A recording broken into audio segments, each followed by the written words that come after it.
This video shows you 3 ways to create a call note with a follow-up for a company. The first way is to pick the company for which you want to make a call note. Scroll down to the contact and click on Add Call Note next to the contact name.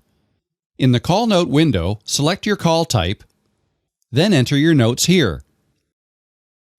At the bottom, you can set a follow-up. Enter a description, then set your follow-up date and time. Then click Save. That's it! You've now created a call note for this contact, and it will show up in your open follow-ups. It will also show up in your calendar, as you can see here. That's the first way to create a call note for a company. Another way to create a call note is to click New in the top right corner, then select Call Note.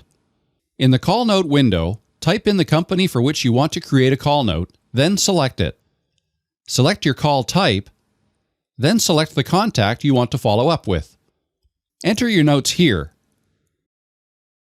At the bottom, you can set your follow-up by entering a description, set your follow-up date and time, then click Save.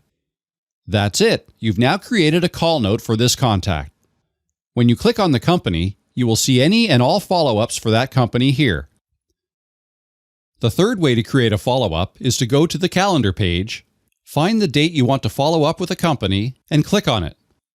Type in the company for which you want to create a call note, then select it. Select your call type, then select the contact you want to follow up with. Enter your notes here. At the bottom, enter your follow-up notes in the description. Set your follow-up date and time, then click Save. That's it! You've now created a call note for this contact, and the follow-up automatically populates to the calendar. And those are the 3 ways you can create call notes and follow-ups in the Telenotes CRM.